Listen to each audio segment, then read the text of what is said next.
Asia पढ़ रहे थे। एशिया में नदियां है ना, कौन सी पढ़ी थी लास्ट नदी?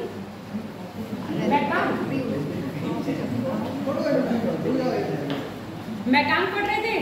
अब मैकांग के बाद अगली नई नदी आओ, वो कहाँ कहते हैं?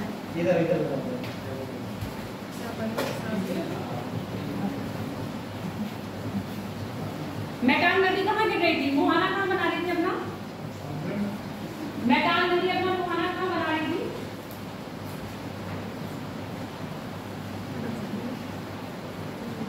वियतनाम बना रही थी ना, वियतनाम। देखो वियतनाम में मिल गया।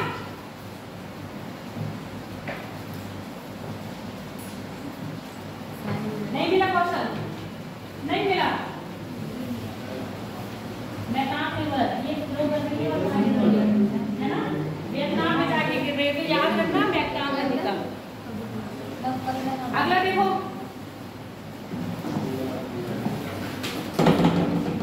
साल्विन मिल गई। साल्विन, साल्विन देखो, साल्विन आगे आगे बैठ जाओ।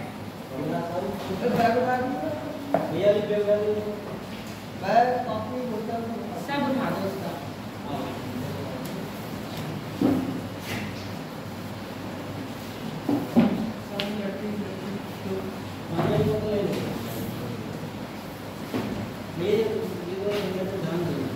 आज लड़कियों का 30 का व्रत है, आज लड़कियों के 30 के व्रत है, इसीलिए नहीं आई है। 30 है आज। क्या हो गया? अब बारिश भी हो रही है तो नहीं आई होगी। हाँ, इसलिए कम आई है लड़कियों को। चलो अगली लिखो, साल्विन नदी। देखो साल्विन नदी कहाँ बह रही है? देखो तिब्बत के पठार से निकल रही है।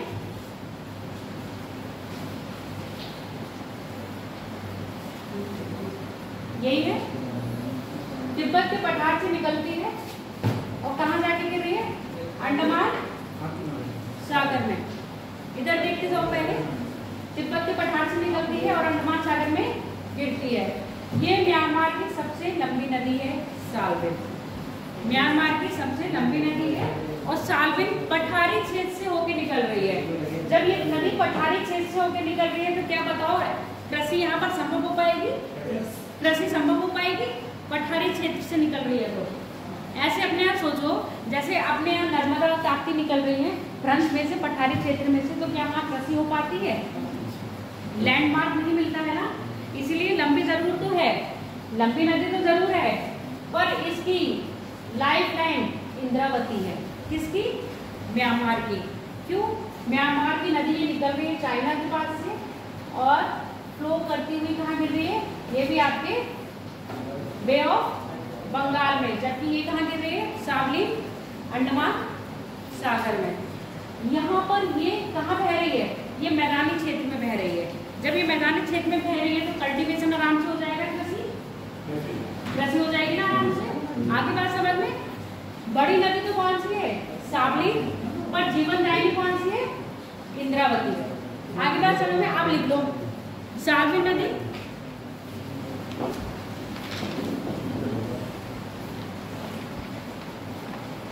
साल्विन। हाँ देखो यहाँ पर लिखा हुआ है साल्विन। Page number 52 Salvin.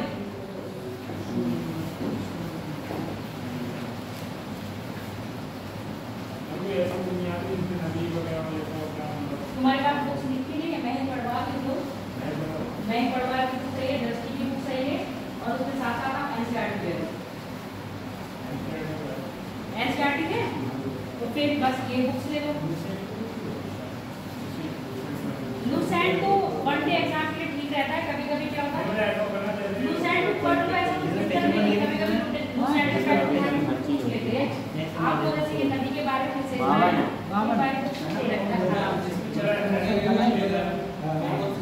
आज वर्ल्ड ज्योग्राफी का लास्ट है। हाँ जब से स्टार्ट हुआ है लास्ट है वर्ल्ड ज्योग्राफी। अभी जियोमॉर्फोलॉजी रह गई आपकी, तो उनकी क्लास जरूर करो। कल से आपकी जियोमॉर्फोलॉजी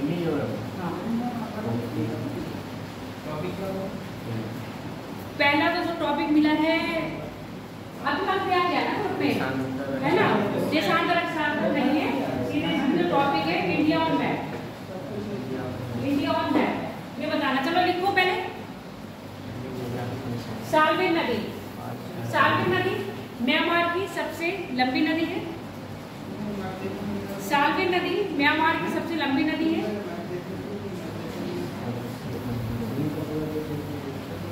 जो तिब्बत के पठार से निकलकर, जो तिब्बत के पठार से निकलकर दक्षिण की ओर प्रवाहित होते हुए, तिब्बत के पठार से निकलकर दक्षिण की ओर प्रवाहित होते हुए म्यांमार में पठारी क्षेत्र से होती है। म्यांमार में पठारी क्षेत्र से गुजरने के कारण तिब्बत से पठार से निकलकर दक्षिण की ओर प्रवाहित होते हुए म्यांमार में पठारी क्षेत्र से गुजरती है, जिस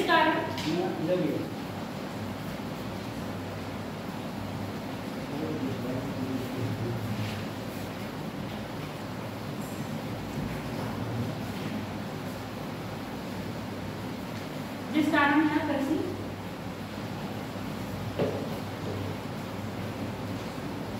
ऐसा नहीं कहेंगे कि बिल्कुल नहीं होती है, कुछ मात्रा में होती है। कृषि में कुछ मात्रा में इसका योगदान है, कृषि में कुछ मात्रा में इसका योगदान है। अब देखो साल्वेन नदी किसी के बीच में सीमा बना रही है, कहीं पर थाईलैंड और म्यांमार के बीच में कुछ सीमा, कुछ दूरी तक ये है म्यांमार तथा थाईलैंड के मध्य, कुछ सीमा तक यह है म्यांमार तथा थाईलैंड के मध्य।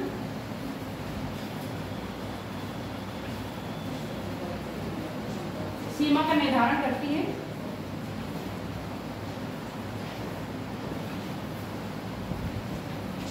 तथा अंडमान सागर में अपना मुहाना बनाती है, तथा अंडमान सागर में अपना मुहाना बनाती है।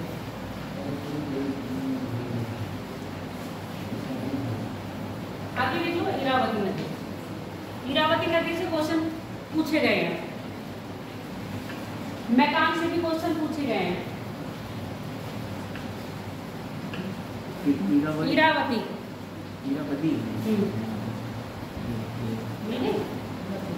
इरावती नदी म्यांमार की जीवनदायिनी है। इरावती नदी म्यांमार की जीवनदायिनी है।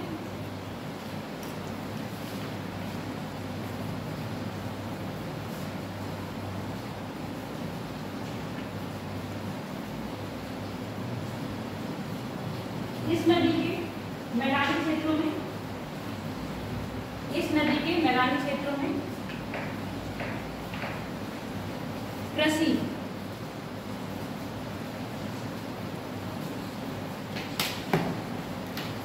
अच्छा मुझे एक चीज बताओ, ये कर्क रेखा है, नीचे इक्वेटर है, तो ये वाला क्षेत्र कैसे होगा? उष्णकटिबंधीय क्षेत्र होगा। उष्णकटिबंधीय क्षेत्र में वर्षा की मात्रा कैसी रहती है? कम होती है या अधिक होती है? गर्मी ज्यादा पड़ती है, तो गर्मी ज्यादा होने के कारण यहाँ पर देखो समुद्र भी ज्यादा मिल रहा है ना, तो क्या आर्द्रता भी ज्यादा मिल रही होगी। आर्द्रता ज्यादा मिल रही होगी तो वर्षा भी क्या हो रही होगी? ज्यादा हो रही होगी। तो जो वर्षा ज्यादा हो रही होगी तो ऐसा क्षेत्र कौन सी खेती के लिए अधिक उपयोगी होगा? धान की खेती। आई बात समझ में? तो ये किसकी खेती के लिए संभव होगा? आपके धान की खेती के लिए अधिक परिस्थिति कैसे बन रही है? उपयुक्त बन रही है। तो ऐसे देखो आपके इस बार ना कोई ऐसा क्षेत्र डिफाइन नहीं करा है कि कौन से क्षेत्र में कौन सी खेती होती है। तो आप थोड़ा जलवायु को देख के खेती का अंदाजा क्या करोगे? अपने आप लगा लोगे। तो यहाँ पर कौन सा क्षेत्र है? ये पूरा म्यांमार वाला क्षेत्र, और ये आपका जो लाओस का ये वाला क्षेत्र है, ये पूरा क्षेत्र कैसा उष्णकटिबंधीय क्षेत्र में आ रहा है। और यहाँ पर कृषि होती है आपके धान की। लिखना चाहो तो जनरल नॉलेज के लिए अपने उसके लिए लिख लो। क्या लिखे हो यहाँ पर? यह क्षेत्र कृषि के लिए अधिक उपयोगी है। अब कृषि में बी लिखना तो ब्रैकेट में लिख लेना धान। अधिक उपयोगी है।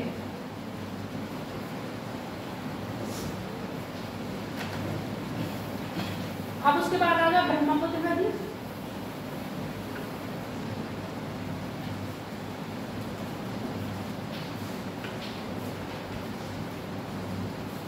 गंगा ब्रह्मपुत्र इंडिया भी रही।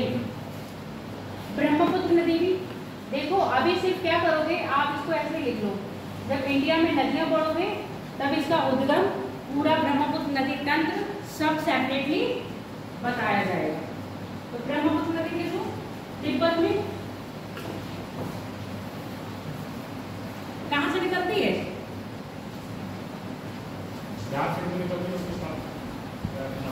कौन सा है सरोवर? बताओ तेज। तिब्बत के पठार में कहाँ से निकलती है? चेमायुंगला, ऐसे है ना? ठीक है, तिब्बत के पठार चेमायुंग। चेमायुंग तिब्बत के पठार में चेमायुंग से निकलकर पूर्व की ओर प्रवाहित होते हुए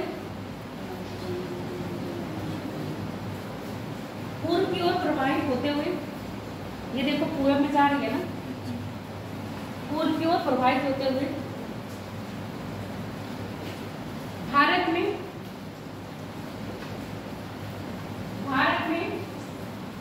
पटकाई द्वीप से प्रवेश करती है। पटकाई द्वीप, ये पटकाई द्वीप पहाड़ियां यहाँ पर पटकाई द्वीप से भारत में प्रवेश करती है।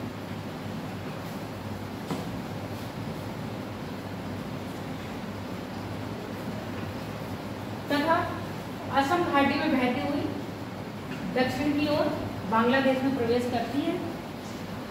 असम घाटी में बहती हुई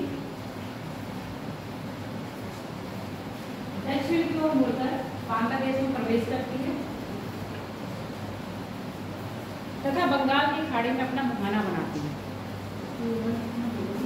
बंगाल की खाड़ी में अपना मुहाना बनाती है।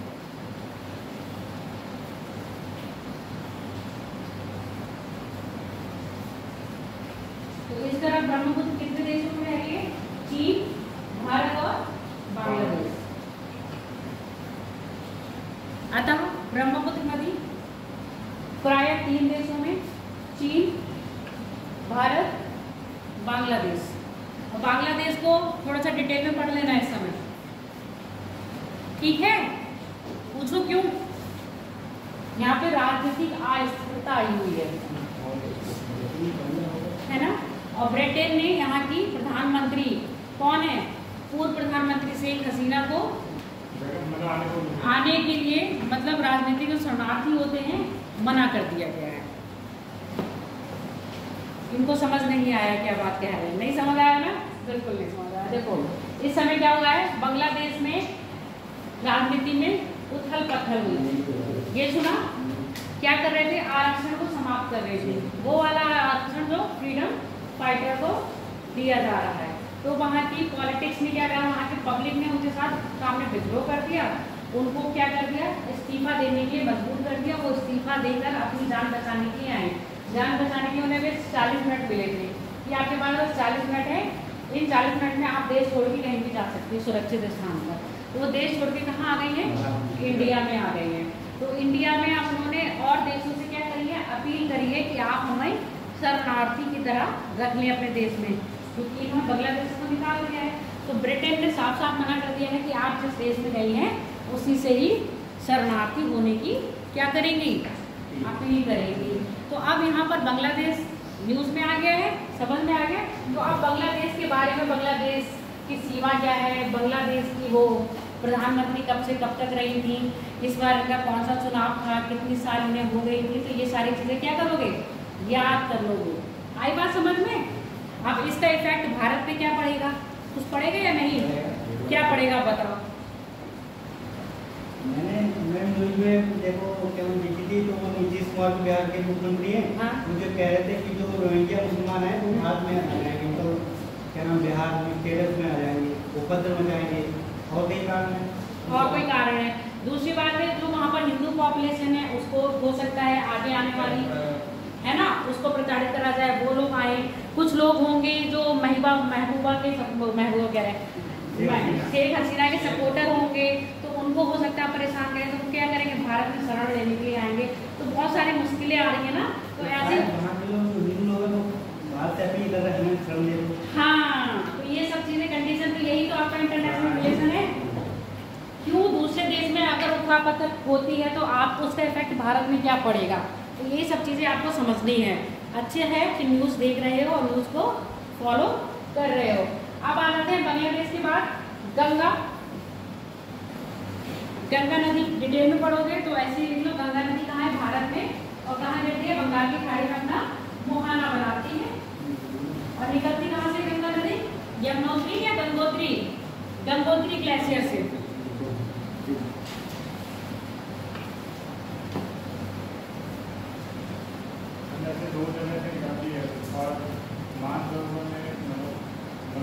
मानसरोवर से तो आपकी एक सतलज निकलेगी और एक निकलेगी सिंधु।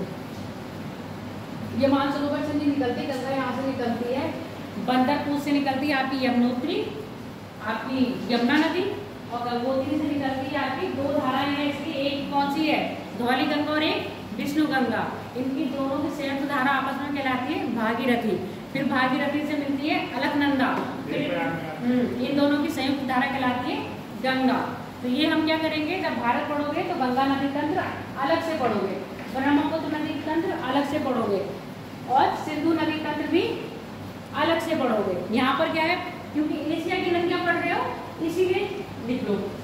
भारत कितनी है, भारत कौन से दो देशों से जाती है, क्योंकि ये इंटरनेशनल नदी भी है, गंगा नदी एक भारत में और दूसरी बांग्लादेश। तिब्बत से नहीं निकलती है बेटा, इंडिया से ही निकलती है, और बांग्लादेश में एक भी तरीका इसकी बांग्लादेश में चली जाती है और एक धारा इसकी भारत में आ जाती है। तो इनका डेल्टा क्या कहलाता है, गंगा ब्रह्मपुत्र का डेल्टा दुनिया का सबसे बड़ा डेल्टा है, सुंदरबन डेल्टा। देखो गंगा नदी गंगोत्री ग्लेशियर से निकलकर पूर्व की ओर प्रवाहित होती है,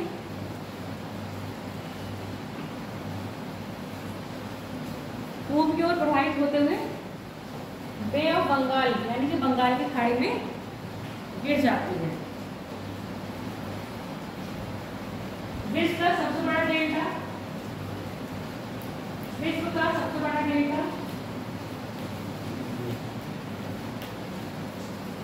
गंगा और ब्रह्मपुत्र नदियां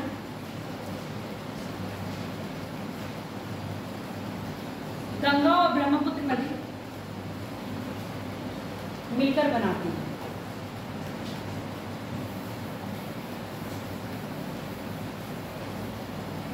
अब सुन लो,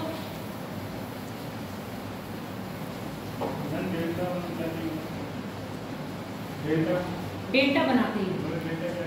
डेल्टा ये चीज होती है जब नदियां आती हैं तो अपने साथ क्या लेके आएंगी, अब साथ लेके आती हैं। अब साथ आने के कारण ये अपने मार्ग को क्या कर लेती हैं, अवरोध कर लेती हैं। अब जब यहाँ पर मार्ग में क्या हो गया है, बंद हो गया, तो पानी तो कहीं ना कहीं बहेगा, तो पानी बहुत सारी वितरकाओं में बट जाता है, तब जब समुद्र के पास आने लगता है। तो ये तो बना, इसको क्या कहें हम, डेल्टा। देखो ये बना, ये नदी इधर आई, ये नदी इधर आई, वितरकाओं में बढ़ती गई और ये बन गया आपका डेल्टा क्षेत्र। और ऐसे ही सिंधु में बना ही वाला, देखो डेल्टा, इसको बोलते हैं डेल्टा। अब मुझे बताओ, ये जो गंगा और बांग्लादेश का डेल्टाई क्षेत्र है, यहाँ पर कौन सी कृषि होती है, कल्टीवेशन किसका होता है, किसके लिए फेमस है ये,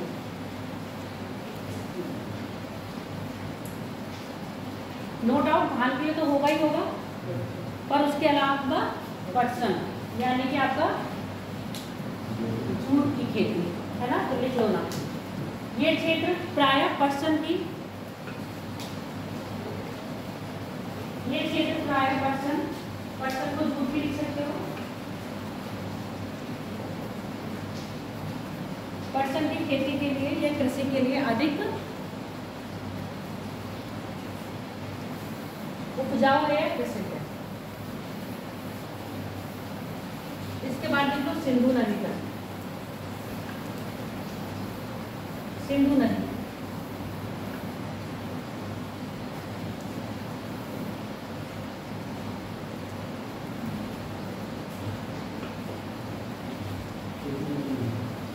सिंधु नदी भी कहाँ से निकल रही है? आपके मानसरोवर के पास से निकल रही है, और मानसरोवर के पास से निकलकर ये कहाँ? चाइना में बहती है। अच्छा, गंगा को लिख लिया, गंगा भारत और बांग्लादेश में लिख लिया होगा, ठीक है। अब देख लो सिंधु नदी चाइना से है, तिब्बत बोले या चाइना बोले बात एक ही है, चाइना से निकल के भारत में प्रवेश करती है, भारत में प्रवेश करके फिर ये कहाँ जाती है? आपके पाकिस्तान में प्रवेश करते हुए कहाँ गिर जाती है? अरब सागर में, और कराची के पास, ठीक है, लिख लो। सिंधु नदी थोड़ा तिब्बत के पठार से उद्गम होकर, तिब्बत के पठार से उद्गम होकर पाकिस्तान में अरब सागर में गिरती है, पाकिस्तान में अरब सागर में गिरती है, अरब सागर में गिरती है सिंधु नदी।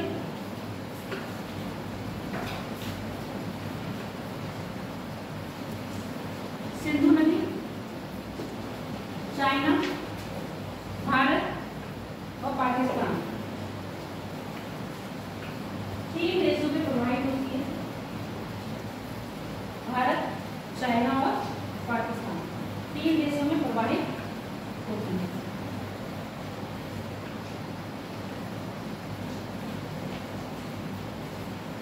मैं आपको कुछ नोट करवा दूँ, वो लिख लो।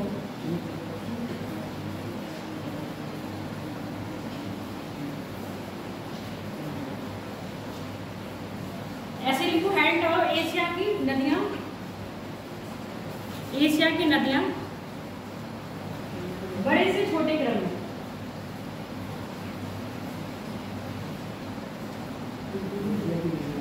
बड़े से छोटे क्रम में, सबसे पहले कौन सी आएगी? सबसे बड़ी नदी, उसके बाद फिर छोटी। सबसे बड़ी नदी कौन सी बताई थी कल?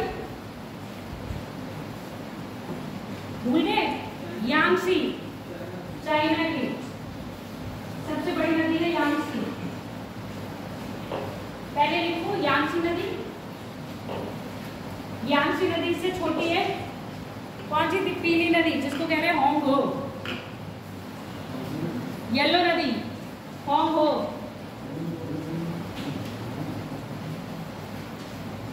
होंगहो के बाद अमूर, अमूर नदी की विशेषता क्या थी?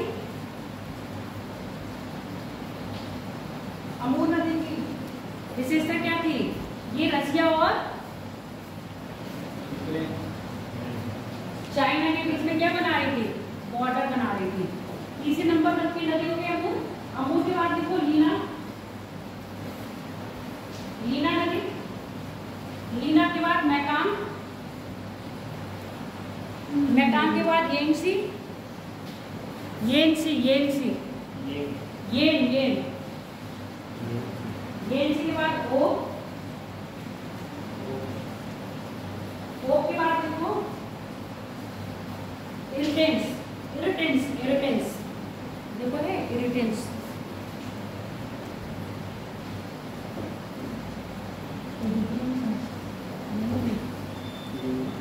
इरिटेंस है, अभी लिख लो, देख लेंगे इरिटेंस। उसके बाद लिखो सिंधु, सिंधु के बाद ब्रह्मपुत्र, सिंधु, ब्रह्मपुत्र, फरात, फरात, दफला फरात नहीं बताएंगे कल इराक में, दफला फरात दोनों बताई थी। फरात, फरात के बाद अमू, अमू के बाद गंगा, गंगा, गंगा के बाद कोलेमा, कोलेमा, कोलेमा के बाद सर, सर है या सुर है? देखो मिली नहीं मिल रही तो बस नाम लिख लो। उसके बाद है इरावती, इरावती, इरावती के बाद तामिर, रसिया की है नदी तामिर, वो चाइना की होगी तामिर नदी, या तामिर का मैदान भी होगा तामिर।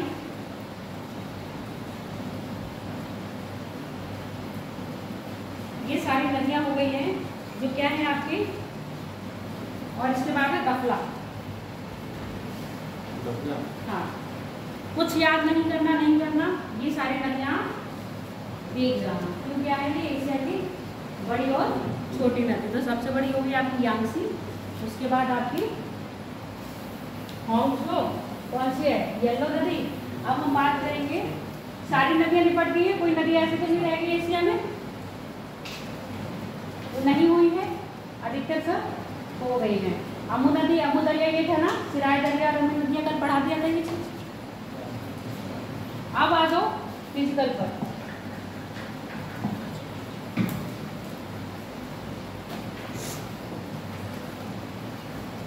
एशिया के पर्वत,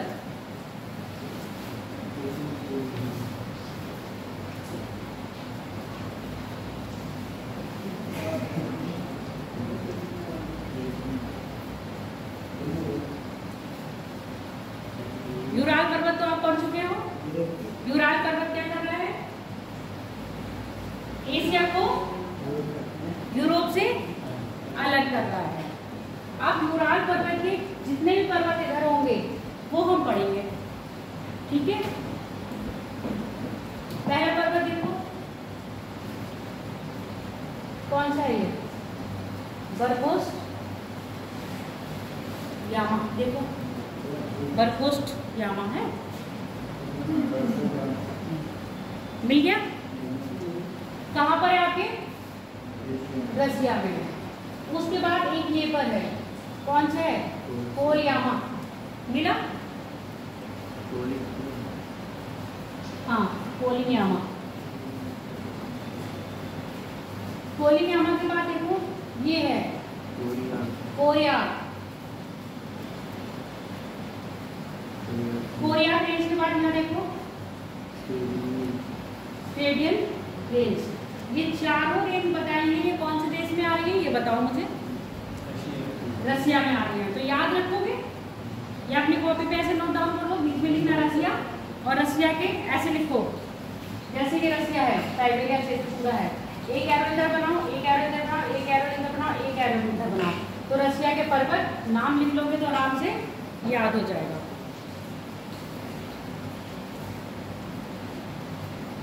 रसिया के पर्वत, हाँ, अब ये नाम लिख लो कौन सा है, तो है इसी में, या ये होमवर्क है, अपना घर में करते रहना। अभी करोगे, घर में कर लेना ये होमवर्क, ठीक है। रसिया के। अब हम बात करेंगे चाइना में। देखो चाइना में सियान सियान सियान करके सारे पर्वत है। ये पर्वत जो बताए ऐसा कोई अलग अलग सेपरेट बन रहे थे। अगर हम यहाँ पे बात करें तो ये पामेर की गांठ दिख रही है आपको, भारत के उत्तर में। गांठ का मतलब ऐसे समझो, हमने 4-5 दुपट्टों को क्या करा, एक नॉट लगा के बांध दिया, ठीक है। और उन्हीं 4-5 दुपट्टों को फिर अलग अलग फैला दिया, अलग अलग फैला दिया। तो यानी कि उसकी गांठ कहाँ रही होगी, एक जगह गांठ रही होगी जहाँ से सारे क्या निकल रहे हैं, सारे दुपट्टे अलग अलग दिशा में फैल रहे हैं। तो ये क्या हो गया, पामेर क्या है, एक तरह से नॉट हो गई। नॉट किसकी है, ये पर्वत श्रृंखलाओं की। तो इस पर्वत श्रृंखला से देखो एक तरफ निकल रहा है आपका हिमालय, एक तरफ निकल रहा है आपका कुनलुन, एक तरफ निकल रहा है त्यानशान, और इधर निकल रहा है आपका कौन सा, पाकिस्तान में कौन सा है, सुलेमान की पहाड़ियाँ। सुलेमान के बाद अफगानिस्तान में आओगे तो कौन सा है आपका, हिंदू कुश पर्वत। और इसी को अगर हम आगे लेके जाएंगे तो यही क्या बन रहा है आपका, एल्ब्रुस बन गया। और इसी की शाखा आगे बन रही है तो ये क्या बन रहा है, जाग्रोस। यानी कि जो पामेर का पठार है ये क्या है, एक तरह से नॉट है किसकी, पर्वतों की। यहाँ से सारे पर्वत किधर है, अलग अलग दिशा में मुड़ते जा रहे हैं, ठीक है। और पामेर को क्या कहते हैं बताओ, किसकी छत कहते हैं, पामेर के पठार को। अब यहाँ सुन लो, अब चाइना की बात कर ले रहे पहले।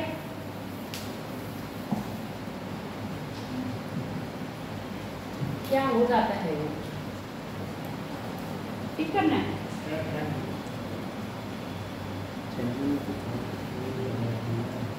कभी कभी लोकेशन पूछा जाएगा, ये क्या हुआ,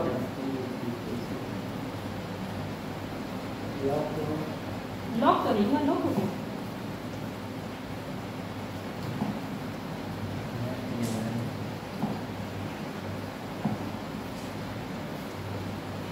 फिर लगा लेंगे।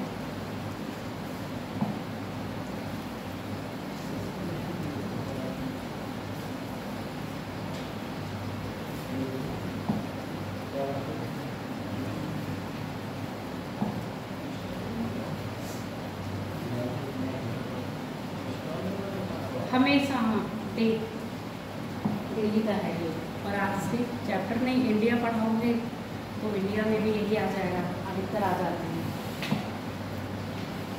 इस मैथ में, अधिकतर सब कुछ मिल जाता है, थोड़ा थोड़ा रहता है। मैंने कहा जितने भी शान नाम के होंगे, शान नाम के पर्वत अधिकतर कहाँ होंगे, चाइना में। नहीं समझ में आएगा तो आँख बंद करके जहाँ शान है वहाँ पर चाइना लगा देना, और शान का पठार पूछा जाए तो आँख खोल लेना और दिमाग भी खोल लेना, क्योंकि शान का पठार नहीं, आप कहोगे मैडम ने कहा था कि शान नाम का जो दिखिए कहाँ लगा देना, चाइना में, पर शान नाम का पठार आपके कहाँ पर है, म्यांमार। आगे बात समझ में, मैचिंग ग्रेड पूछा जाता है तो शान नाम का पठार कहाँ पर आपके, म्यांमार में, बाकी सारे पर्वत कहाँ पर है आपके, चाइना में। आप देखते जाओ, पहले लोग कुल्लुन का पर्वत यानी कुल्लुन माउंटेन रेंज, दूसरी है आपकी तियान शान। अब नॉर्मल पूछा जाएगा जो कौन सा है, टकला मकान डेजर्ट यानी कि टकला माँ का मरुस्थल है, उसकी अवस्थिति कहाँ पर है, तो आपको मरुस्थल की अवस्थिति भी क्या करनी पड़ेगी, याद रखनी पड़ेगी। तो तियान शान और कुल्लुन के बीच में कौन सा मरुस्थल है, मिल गया आपको, टकला मकान मरुस्थल। किसका है ये, चाइना का है। देखते जा रहे हो मैप में, नहीं दिखाई दिया, शान मिल गया, कुल्लुन मिला, ये देखो कुल्लुन शान, ठीक है, कुल्लुन शान के ध्यान शान, ये टकला मकान।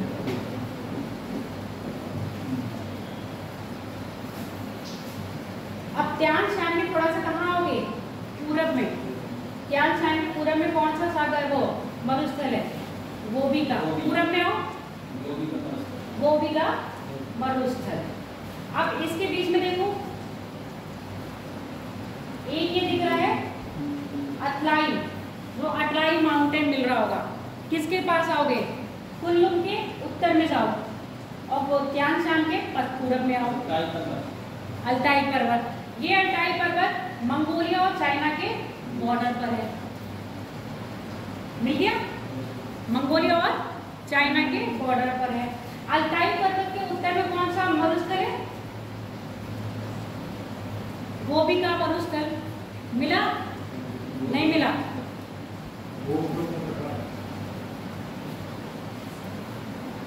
ये मिल तो गया गोबी का मरुस्थल, गोबी मरुस्थल किसके नीचे, अल्ताई के पूरब में। आप इधर जाओ, इसके ऊपर जाओगे तो आपको मंगोलिया का पठार मिलेगा,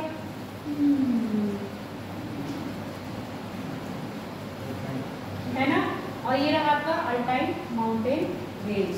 अब इसके बाद आओ, ये पूरा टिक मार्क कर लिया,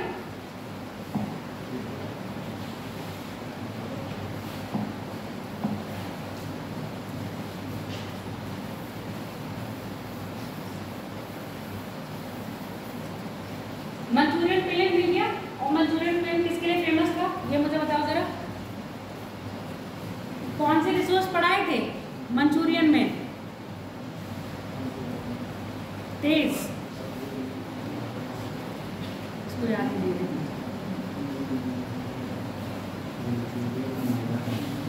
इस्पात और लोहे के लिए बताया था ना, लोहे और इस्पात के लिए, और साथ ही साथ आपकी इसकी खेती भी हो रही है। इसके बाद देखो और कोई शान मिल रहा है, यौन स्वान मिला, नहीं मिले, यौन स्वान सिंगलिंग सॉन्ग क्या है? सिंगलिंग सॉन्ग, सिंगलिंग सॉन्ग, ठीक है। तो जितने भी शान वाले आ जाएंगे वो सब आपके कहाँ पर होंगे? चाइना में। तो याद रखोगे। इसके बाद अब आ जाओ थोड़ा सा नीचे, हिमालय पर आ जाओ। कुल्लू शान के नीचे क्या है आपका? तिब्बत का पठार मिला। कुल्लू शान के नीचे तिब्बत का पठार। तिब्बत का पठार के उत्तर में आओगे, सॉरी दक्षिण में आओगे तो क्या मिलेगा आपको? हिमालय रेंज मिल गई।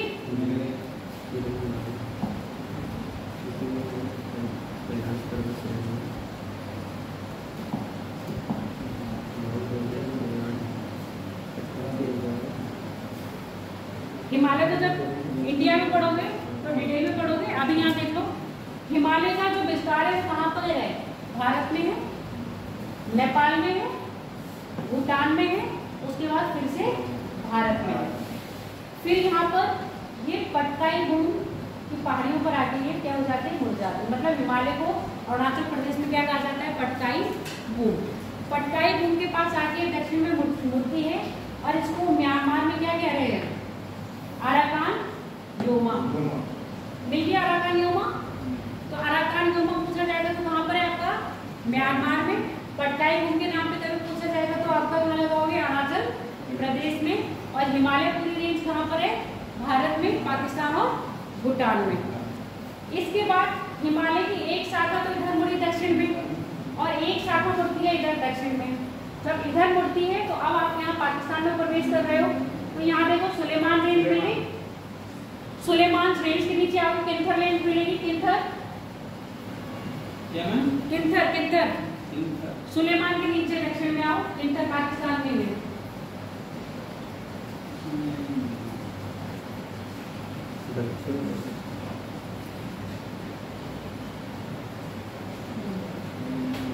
यहीं पर है किन्थर। मिला? इसमें है ही नहीं, किन्थर है यहाँ पर। ये देखो सुलेमान, सुलेमान के दक्षिण में आती किन्थर। चाहो तो वहां पर बना लो।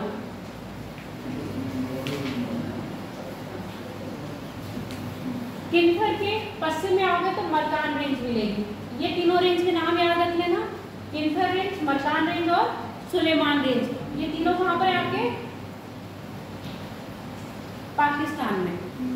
किन्थर रेंज, मरकान रेंज, नाम लिखो चाहे तो यहीं पर ही, मरकान रेंज, सुलेमान और किन्थर।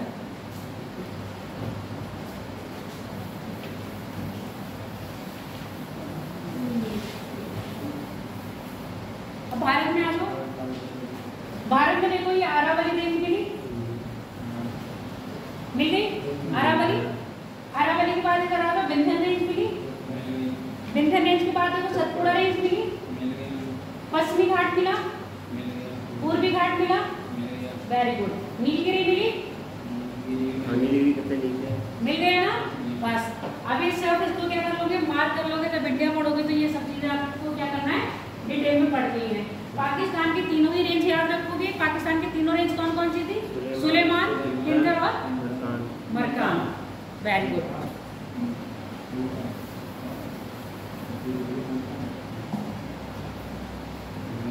अफगानिस्तान में आ जाओ। अफगानिस्तान में कौन सी है? हिंदू कुश। और यही हिंदू कुश में तो कौन सा दर्रा था? खैबर दर्रा, जिससे कौन आया था? गौरी, जितने भी इधर से आक्रमण हुए सब खैबर दर्रे से तो हुए हैं। अगली बात करते हैं, खैबर दर्रे से थोड़ा सा और इधर आओगे तो माउंट एल्ब्रूस मिला। एल्ब्रूस श्रेणी मिल गई। कैस्पियन के नीचे ईरान में है, याद रखोगे। और जबकि आपका हिंदू किस में आपके? अफगानिस्तान में है। ऐसे ही जाग्रोस रेंज पूछी जाती है। मिल गया जाग्रोस रेंज। कहाँ पर है आपके? ईरान में। तो ईरान के दो याद रखोगे, एक एल्ब्रूस और एक जाग्रोस। इसके बाद आ जाओ टर्की में, ये मिल गया टॉरस। क्या है? टॉरस मिल गया। टॉरस माउंट रेंज कहाँ पर है आपके? टर्की में। यही टॉरस माउंटेन से क्या निकल टिर्गिस और फॉरगेट कौन सी थी? यूरोपियन के यूरोपियन क्या है? यूफेटर या यूफेटस? यूफेटस। अब इसके बाद देखो पॉन्टिक माउंटेन रेंज मिली टर्की में। देखो Pontic mountain range, Pontic mountain range के पास ही आपको मिलेगा कौन सा? अनातोलिया का पठार मिल गया। देखो अनातोलिया का पठार नहीं मिला?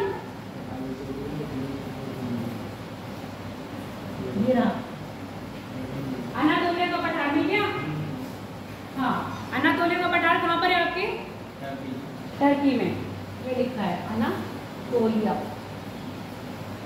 अब पूछा जाएगा कि अनातोलिया का पठार निम्न में से कौन से पर्वतों के बीच में है, तो कौन से दो पर्वत बताओगे?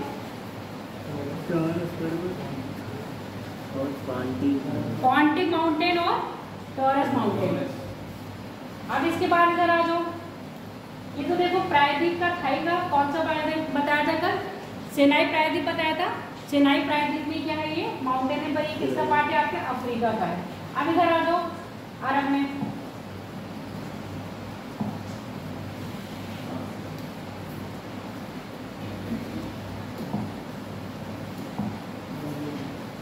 देखिए यहाँ पर माउंटेन रेंज हैचल।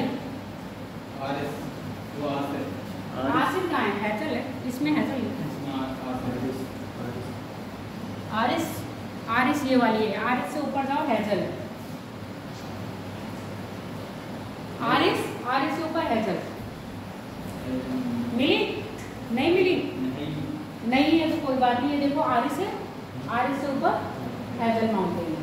फिर ये देखो अल हाजा माउंटेन। अल हाजा माउंटेन कहाँ पर है? ओमान में। देखना यहाँ पर है। नहीं है। यहाँ बनाना चाहो तो अल हाजा माउंटेन तुम्हारे में है, इंग्लिश वाले में है, हिंदी वाले में नहीं। ऐसा क्यों भेदभाव करते हैं ये लोग? इंग्लिश वालों को ज़्यादा पढ़ाना है। दिखाओ कहाँ है? ये पूरे इसमें है, वास्तव में है। हाँ दिखा दो भैया। देखो तो भैया दिखा दो इंग्लिश वाला।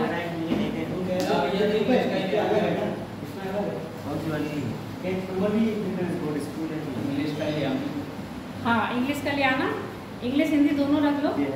मिल गई ना? और दूसरी बताई थी यहाँ पर वाले चीज नहीं कहाँ है?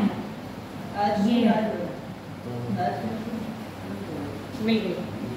अब नहीं है तो अपने में ही क्या कर लो, यहीं पर मार्क करके लिख लो। ठीक है, अपने ही में मार्क करके यहाँ पर लिख लो।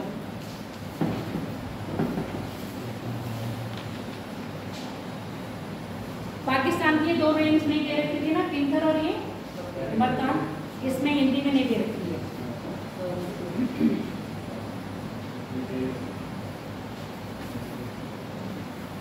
हो गया। डेजर्ट देख लो।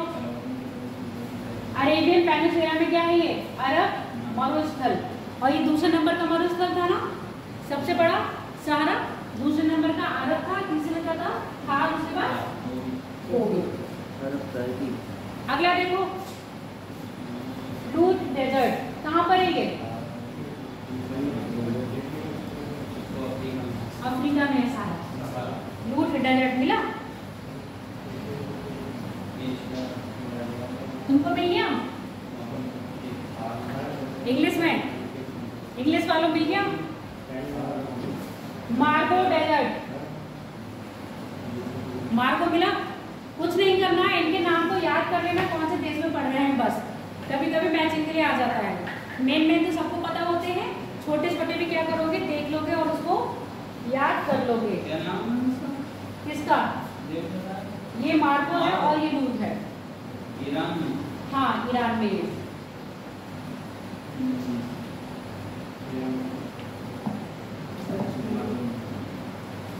इसके बाद देखो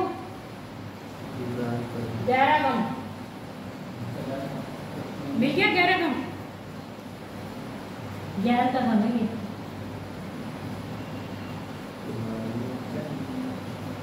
नहीं है तो लिख लो अलग से। नहीं गैरागम के बाद क्विंजल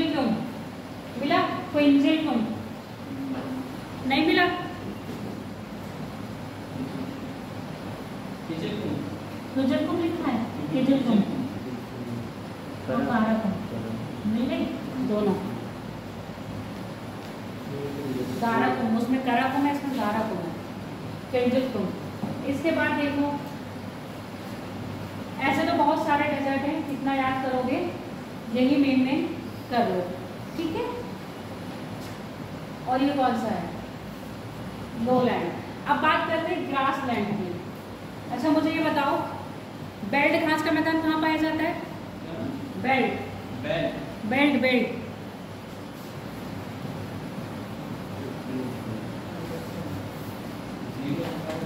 स्टेपी, डाउन्स,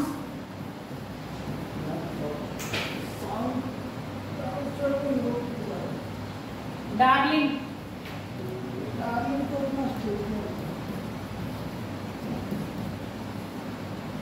बताओ ये घास के मैदान कहाँ पाए जाते हैं? कंपास, कैंपास, पंपास, बताओ ये घास के मैदान है सारे। पियरी,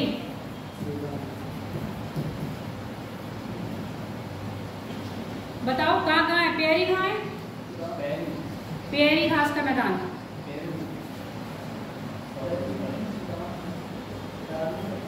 यूएसए, कनाडा, अमेरिका में पाया जाता है पियरी घास का मैदान। डार्लिंग ऑस्ट्रेलिया में, डाउन्स साउथ अफ्रीका, और बेल्ट भी साउथ अफ्रीका। कैंपस सब पढ़ा दी। कैंपस, लानोस कहाँ पाए जाते हैं? लानोस घास के मैदान, वेनेजुएला। ये जब देश पढ़ाए थे ना एक एक करके, तब पढ़ाते थे। आपके उसकी नदियाँ रह गई हैं। एशिया हो गया कंप्लीट। एशिया में कोई दिक्कत? बहुत बड़ी दिक्कत है, बताओ किसके लिए? उसको कोई दिक्कत नहीं, वो बस ऐसे कहता है तुम लोगों के सामने। अब बात करते हैं नॉर्थ अमेरिका की, कुछ नदियाँ रह गई थी आप भी वो कर लो। मिडिल ईस्ट में देखा जो गोया का ट्राइब और ये जो है अफ्रीका, इसको अपनी बात भी मिडिल ईस्ट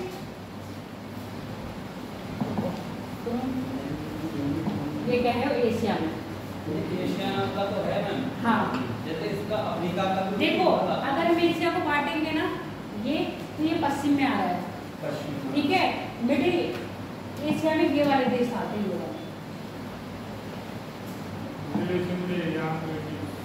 ये जो ये ऊपर के हैं कजाकिस्तान और ये सारे नाम, ये सारे मिडिल एशिया के देश हैं। टर्की हटा दो इसमें से, ये सारे मिडिल एशिया के हैं। अपना भारत और पाकिस्तान, ईरान, ये सब आते हैं आपके साउथ एशिया में। ये आ रहा है आपका पश्चिम एशिया में, ये आपका आता है दक्षिण पूर्वी एशिया में, ये आता है आपका उत्तर में, और ये उत्तर पूर्वी एशिया में। ऐसे इसको क्या करा है, बांटा है। ऐसे ही अफ्रीका को बांटेंगे अगर हम,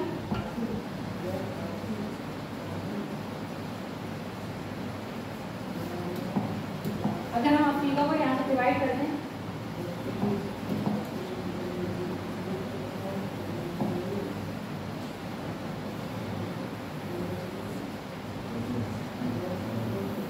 अब बताओ अफ्रीका का ये वाला पार्ट कौन सा होगा? उत्तरी पश्चिमी। ये वाला, ये वाला, ये वाला और ये वाला। आगे बात समझ में? ऐसे क्या बांटेंगे हम? अफ्रीका को बांटते हैं, ऐसे यूरोप को बांटेंगे, ऐसे एशिया को, ऐसे ही अमेरिका को। तो मिडिल अमेरिका, मिडिल अफ्रीका पूछा जाएगा तो मिडिल अफ्रीका में ये वाली कंट्री आ जाएंगी। पूर्वी पूछा जाएगा तो ये वाली कंट्री आ जाएंगी। पश्चिमी पूछा जाएगा तो ये वाली कंट्री आ जाएंगी। दक्षिणी पूछा जाएगा तो, और यहाँ पर क्या है, अभी कुछ ऐसा है ही नहीं तो नहीं आएगा। अब यहाँ की कंट्री किस में आएंगे? दक्षिण, वो सॉरी उत्तरी और पूर्वी में, और ये वाली कंट्री उत्तर में आ जाएगी। विश्व स्तर पर तो हम वही आता है। हाँ, ऐसे विश्व स्तर में पूछा जाएगा। जब विश्व स्तर में बांटोगे किसी भी देश को, तो एशिया को, कॉन्टिनेंट को बांट रहे हैं ना, तो कॉन्टिनेंट को मिडिल में बांटेंगे, पूर्व में बांटेंगे, ईस्ट में बांटेंगे, सेंटर का तो रह जाता। उसके बाद अपना इंडिया जो बांटते हैं वो दक्षिण में बांटते हैं, ठीक है। जितना इंडोनेशिया वाला आता है वो दक्षिण पूर्व में आ जाता है। चाहे इंडिया ले लो, चाहे पाकिस्तान ले लो, चाहे आपका अफगानिस्तान ले लो, चाहे इराक ले लो, वर्ल्ड में इतने देशों में यही चीज़ आती है। तो आप अगर करना चाहो तो सिर्फ ऐसे कर लेना। एशिया को जो रीजन में डिवाइड करा गया है, दक्षिण एशिया में कौन से आ रहे हैं, दक्षिण पूर्वी एशिया में कौन से आ रहे हैं, दक्षिण पश्चिम एशिया में कौन से आ रहे हैं, और मिडिल एशिया में कितने देश आते हैं, इनकी एक लिस्ट बना लेना। आ जाओ कनाडा। ओ कनाडा कह रहे हैं आपके यूरोप की, नॉर्थ अमेरिका की कुछ नदियां रह गई थी जिनके बारे में नहीं लिख पाया था। पहले लिख लो, रशिया जो यूरोप में दिखाते हैं, कहीं कहीं पर आधा रसिया यूरोप में दिखाते हैं और आधा रसिया एशिया में दिखाते हैं। वो भी जो उसका लगा हुआ है वो दिखाते हैं, उसके आधार और रसिया की सबसे ज़्यादा पॉपुलेशन जो रहती भी है वो भी यूरोपियन रसिया में रहती है, इस वाले रसिया में नहीं रहती है, क्योंकि साइबेरिया क्षेत्र बहुत ज़्यादा क्या है, ठंडा प्रदेश है, तो बहुत कम लोग रहते हैं। अधिकतर पॉपुलेशन कहाँ रह रही है आपके, जो रसिया का पार्ट किस में लग रहा है, यूरोप में लग रहा है। पहले यहाँ लिख लो, मैकेंजी नदी कनाडा की है, ऐसे लिख लो। नॉर्थ अमेरिका कॉन्टिनेंट यानी कि उत्तरी अमेरिका,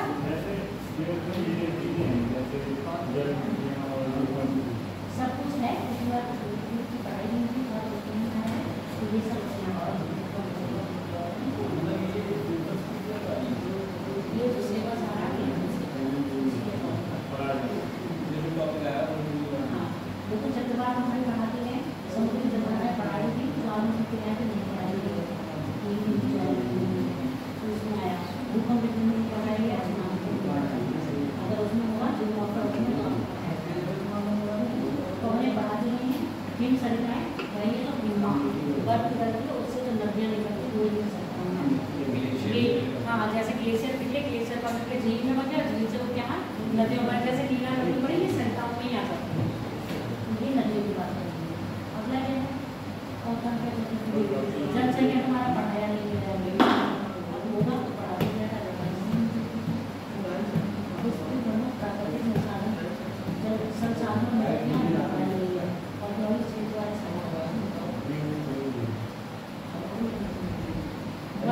जब जलवायु पढ़ाएगी वन बताते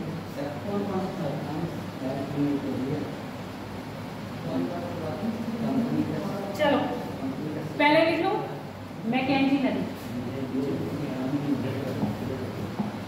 हेडिंग डाल लिया। नॉर्थ अमेरिका की प्रमुख नदियां, उत्तरी अमेरिका महाद्वीप की प्रमुख नदियां, हेडिंग ऐसे डाल लो, उत्तरी अमेरिका महाद्वीप की प्रमुख नदियां। पहले लिख लो मैकेंजी नदी। और बेटा ये जो झील है ना, याद कर ली है, वैसे नहीं करी है, मोहित ने याद नहीं करी है।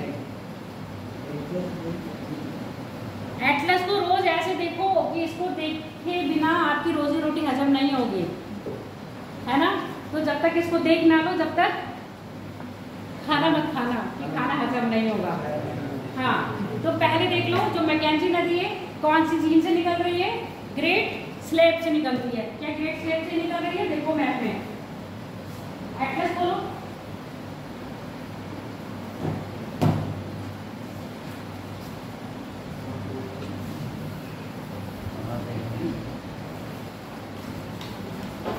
नॉर्थ अमेरिका का एटलस खोलो।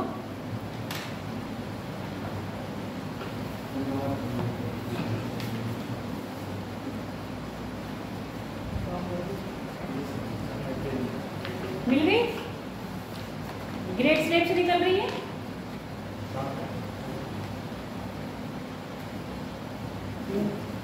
मिली, ग्रेट स्लेप से निकल रही है।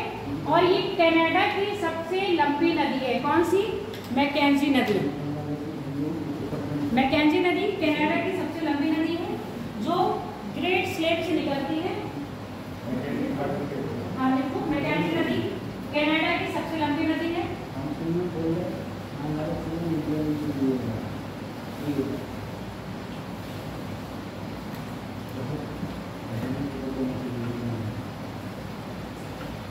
मैकेंजी नदी कनाडा की सबसे लंबी नदी है जो ग्रेट स्लेप से निकलकर उत्तर की ओर प्रवाहित होते हुए ब्लू फोर्ट सागर में गिरती है। ब्लू फोर्ट सागर में गिरती है।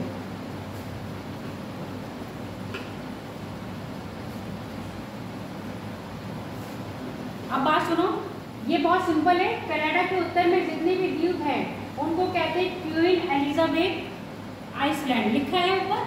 इन्हीं के बीच में छोटे छोटे क्या है, अलग अलग द्वीपों के नाम दिए गए हैं। इन्हीं की फैमिली के नाम है, ये याद कर लेना। इन्हीं की फैमिली के नाम है, जैसे किंग विलियम्स। मिला? नहीं मिले? किंग्स विलियम, किंग्स वेल्स, ये सारे क्या है, इन्हीं की फैमिली के नाम है। तो कभी भी ऐसा कोई आएगा, द्वीप पूछा जाए कि कौन सा है, तो आप कहाँ लगा दोगे? कनाडा के द्वीप समूह में। इनकी जो क्वीन एलिजाबेथ की फैमिली को बिलोंग कर रही होंगी। अब यहाँ देखो, अलेक्जेंड्री, अलेक्जेंड्रिबल आइसलैंड, मिल गया? टॉप पर है बिल्कुल।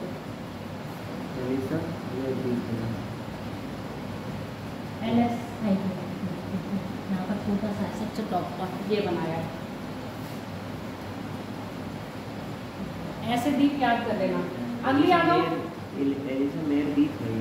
मिल गया? अगली नदी देखो, लॉरेंस नदी, सेंट लॉरेंस नदी। ये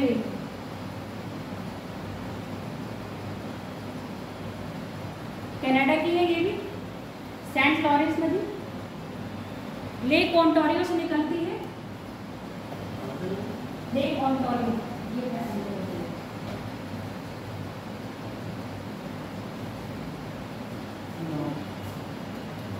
सेंट लॉरेंस की खाड़ी में गिरती है। सेंट लॉरेंस की खाड़ी में अपना मुहाना बनाती है। मिली?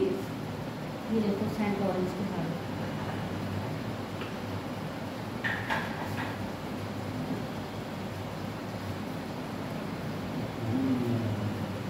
कनाडा की सबसे व्यस्ततम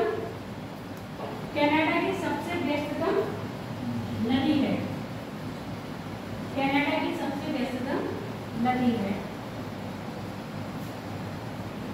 अगली लिख लो, हडसन।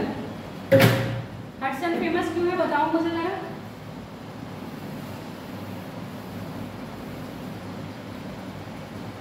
मिली हडसन नदी? मिल गई?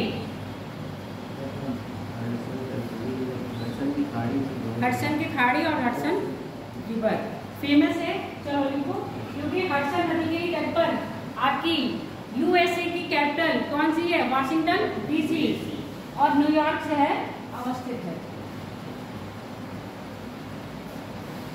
और हडसन की खाड़ी याद में वो पढ़ा था जब रिलीफ पढ़ाए थे, अंतरसागरीय कैनिन, याद है कि नहीं? विश्व में सबसे गहरा कैनिन बनाती है हडसन की नदी, सागर के अंदर। अंतरसागरीय कैनिन का निर्माण करके। अब लिखो, हडसन नदी अमेरिका की एक महत्वपूर्ण नदी है। हडसन नदी अमेरिका की एक महत्वपूर्ण नदी है। इसी नदी के तट पर क्या है? वाशिंगटन डीसी और न्यूयॉर्क। तथा यह नदी कहाँ गिर जाती है?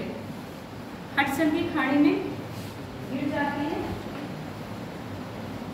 और अंतरसागरीय कैनिन का निर्माण करती है। अंतरसागरीय कैनिन का निर्माण करती है। अंतरसागरीय कैनिन तुमको याद है जब रिलीफ पढ़ाए थे तो स्लो पढ़ाया था, ऐसे करके था।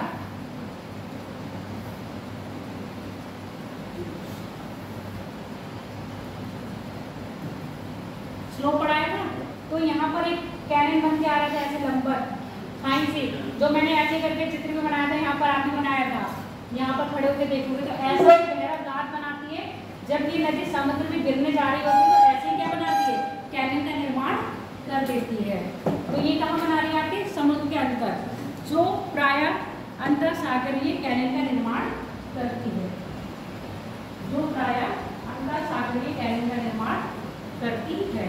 कैनिन को हिंदी में बोलेंगे कंदरा। कंदरा।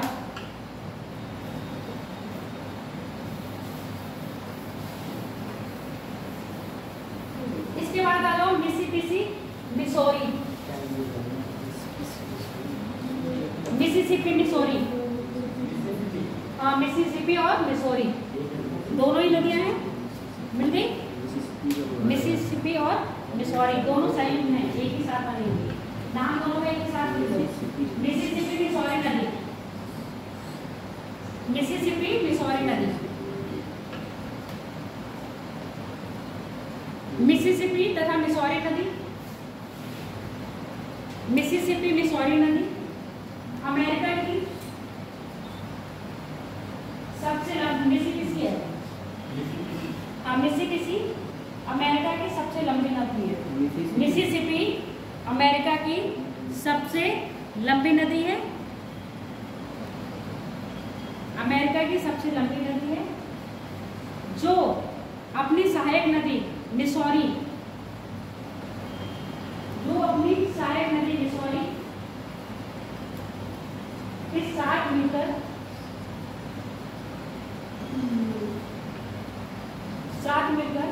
संयुक्त धारा मिसिसिपी, मिसौरी कहलाती है। संयुक्त धारा मिसिसिपी, मिसौरी कहलाती है।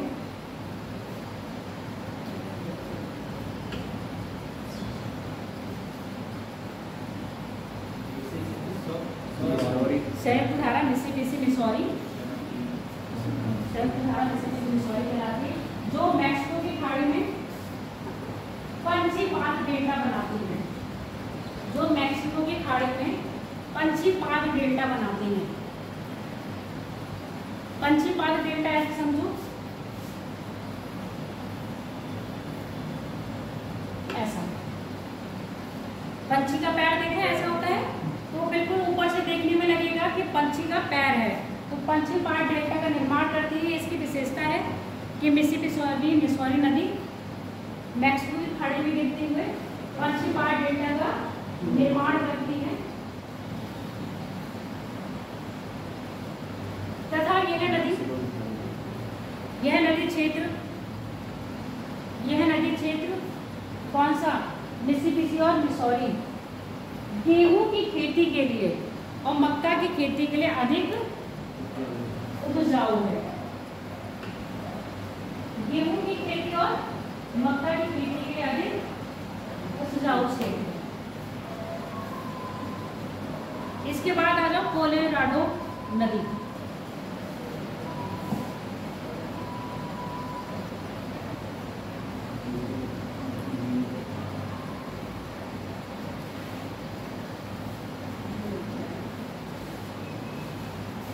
कोलोराडो नदी मिल गई। कोलोराडो नदी, कोलोराडो का पठार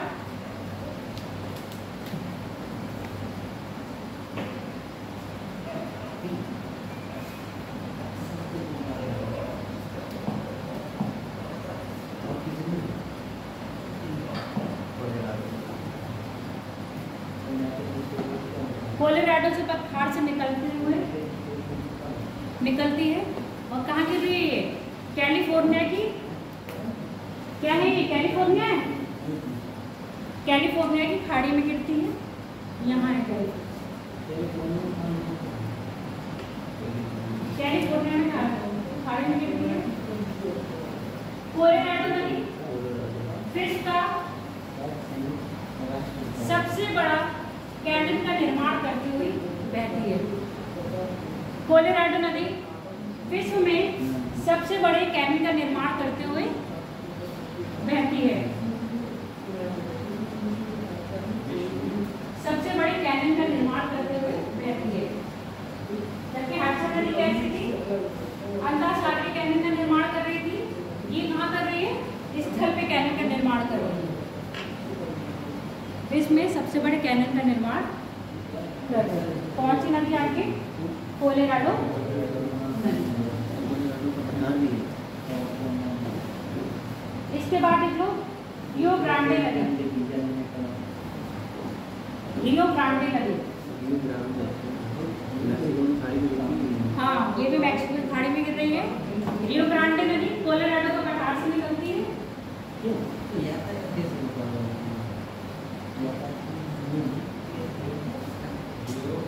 रियो ग्रांडे नदी कोलोराडो के पठार से निकलती है।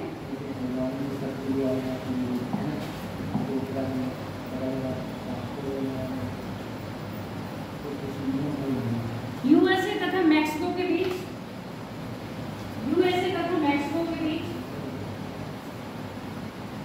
सीमा का निर्धारण करते हुए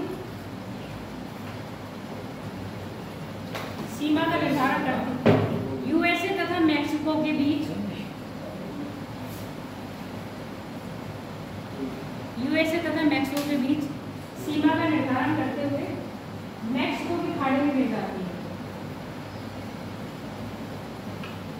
मैक्सिको की खाड़ी में गिर जाती है।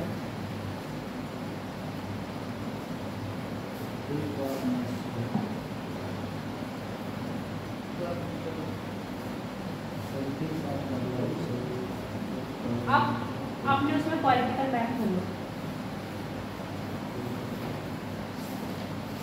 ये छोटे छोटे छोटे छोटे टुकड़े दिख रहे हैं, धरती के टुकड़े देखिए आए हैं पॉलिटिकल मैप में, आ रहे हैं बस नहीं है।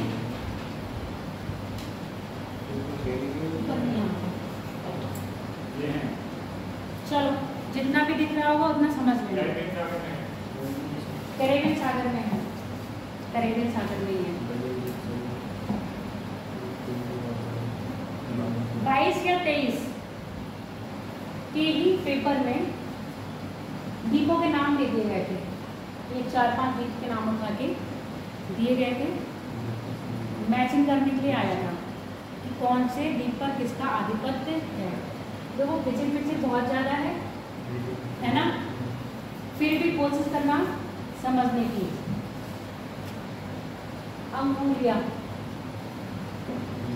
किसके अंडर में है? यूके के अंडर में।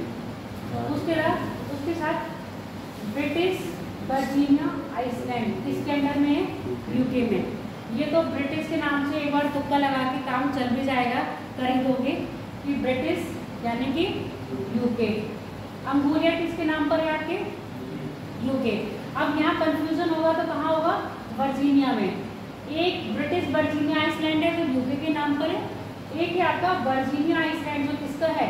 यूएसए का है। तो ये चीज़ें आपके उसमें नहीं दे रखी है, तो कुछ आइसलैंड आप क्या कर लोगे? नोट कर लोगे।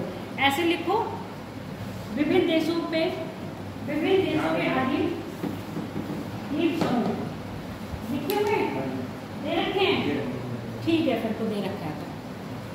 अगला देख लो, टस एंड कार्सिको मिला। टस एंड कार्सिको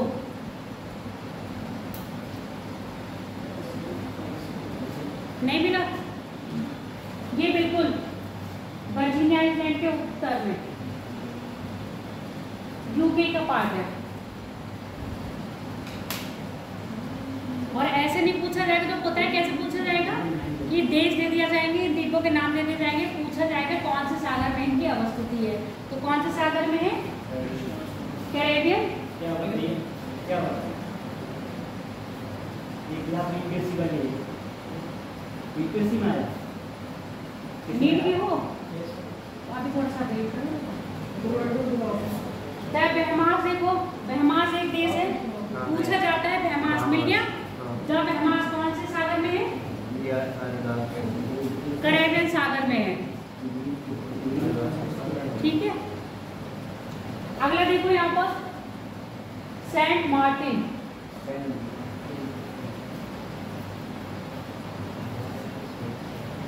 सेंट मार्टिन और सेंट मार्टिन स्पेलिंग अलग अलग है, एक सेंट है और एक सेंट है, दोनों ही है।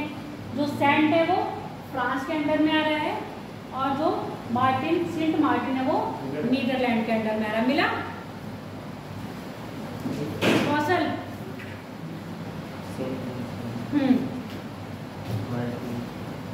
जो पेपर में पूछा गया था, एक तो ये वाला पूछा गया था,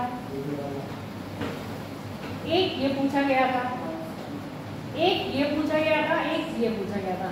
तो 4 ये उठा दिए थे। इन्हीं चारों को उठा के उन्होंने क्या पूछ लिया था? कौन कौन से देश के अंडर में है, ये पूछा था। इनको नहीं लग रहा है पूछा था जैसा है। यूपी होता है यूनाइटेड किंगडम। अब देख लो अगला कौन सा है, सेंट बार्थेलेम, मिला? यही देखो सेंट बार्थेलेम, आधे तो दे रखे हैं आधे नहीं। चलो मत करो तो जो पूछा गया उसी को याद कर लो। ये देखो ग्वाडेलोपे, मिला? फ्रांस में। गलत जगह देख रहे हैं, यहाँ पर है, लगा लो। डोमिनिका एक देश है, पूछा जाएगा कहाँ का है तो आप बता दोगे कहाँ का है। कैरेबियन सागर का एक द्वीपीय देश है। उसके बाद देखो मार्टिनिक, मिल गया? फ्रांस का है। उसके बाद देखो सेंट लुका, मिला? सेंट लुका, लूसिया लुका है, सेंट लूसिया और बारबाडोस, ये भी किसके देश है? ये अलग अलग देश है। कहाँ पर है? आपके कैरेबियन सागर में है। तो इन देशों की अवस्थिति क्या करोगे? याद रखोगे। इसके बाद ये देखो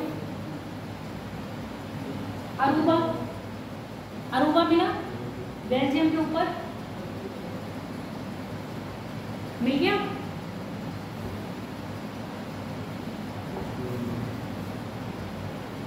यहाँ नहीं आएगा, दक्षिण अफ्रीका में यहाँ नहीं करेंगे।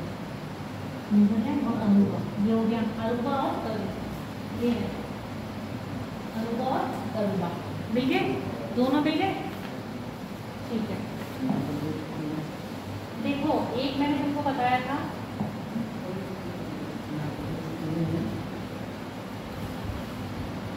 न्यू कैलेडोनिया,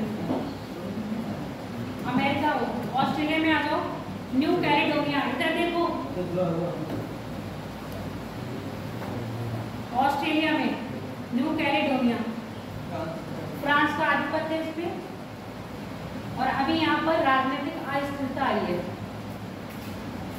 टिक मार्क कर लो। ऑस्ट्रेलिया में जाओ बेटा, अमेरिका मत देखो, ऑस्ट्रेलिया आओ।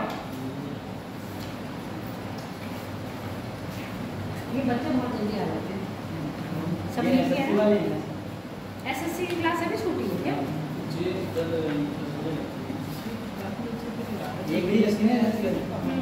देखो मिल गया ऑस्ट्रेलिया, ऑस्ट्रेलिया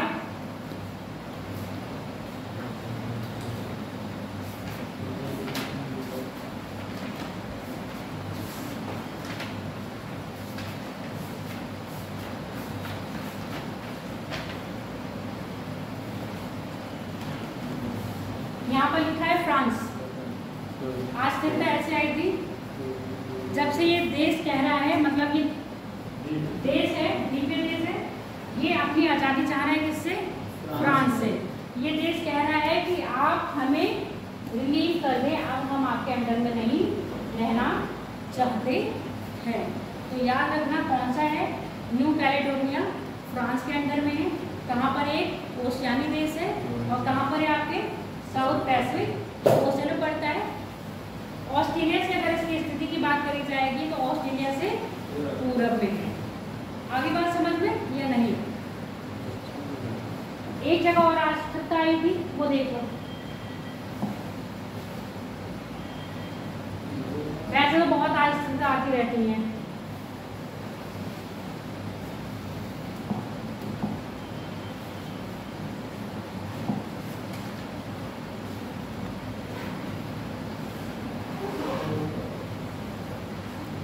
कौन सा है? हैटी और डोमिनिकन रिपब्लिक। हैटी में भी अस्थिरता आई थी, जिसके कारण यहाँ के लोग क्या करने लगे थे? पलायन करके जा रहे थे। कहाँ पर? डोमिनिक रिपब्लिक में। तो यहाँ की सरकार ने मना कर दिया है कि आप हमारे यहाँ नहीं आएंगे। तो पूछा जा सकता है कि ये देश कौन से, कहाँ पर है? कैरेबियन सागर में है। अब स्थिति पूछी जा सकती है कि किस किस के साथ सीमा लगाता है। तो ये रिमार्क कर लेना, करंट में है। इसके साथ साथ करंट में न्यूज़ अभी आपकी आएगी, क्योंकि ये वेस्ट इंडीज का पूरा क्या है, द्वीप समूह है। और यहीं पर क्या हुआ था, आपकी इंडिया टीम गई थी और यहीं पर क्या आया था आपका, रेमल चक्रवात आया था। तो उसको भी आप याद रखिएगा।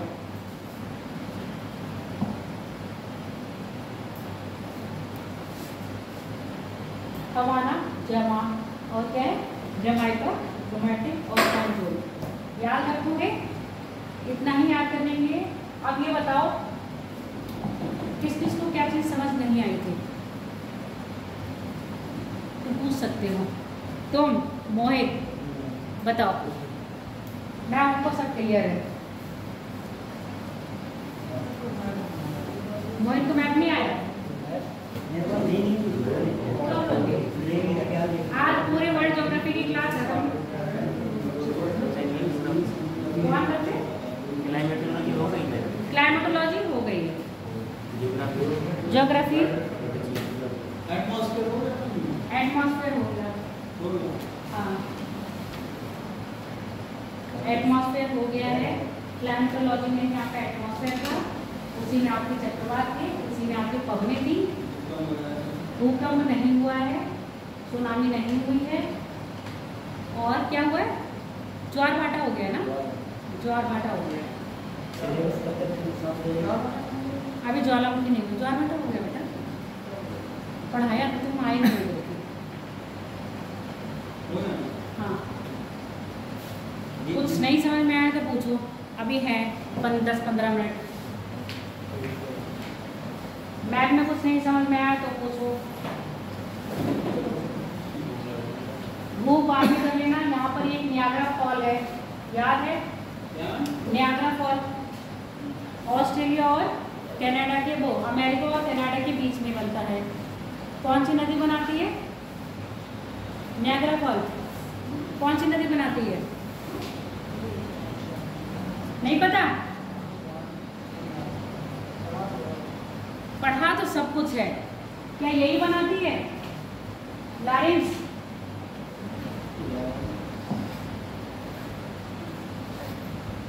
इसमें तो कोई ऐसी नदी नहीं है, बस जो नदी है अमेजन नदी है, लिख लो अमेजन नदी।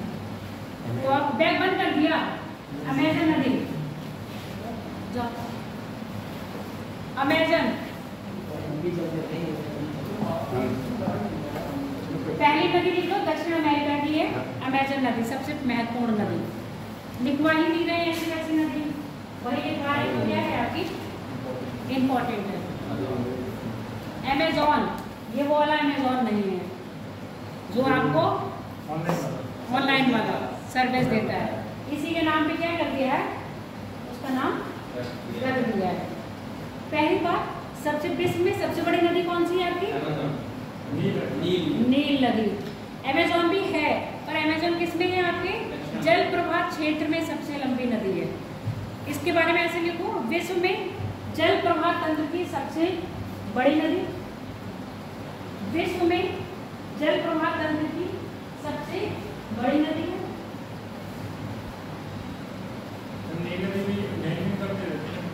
नील नदी तो वो है बेटा अफ्रीका में है, ये आपके दक्षिण अमेरिका में है। जल प्रवाह में सबसे लंबी नदी है। अब जल प्रवाह देखो, बताओ कैसे देखते हो, ये देख लो, समझ लो पहले। देखो अमेजन नदी ये जा रही है और कहाँ से गिर रही है आपके? अटलांटिक में गिर रही है, कैरेबियन में तो नहीं गिर रही है ना, ठीक है। कौन से देश में जाके अपना जल गिरा रही है आपके? ब्राजील में जल गिरा रही है। अब सबसे बड़ा जल प्रवाह तंत्र क्यों कहा गया, देखो इससे कितनी नदियां आके मिल रही हैं।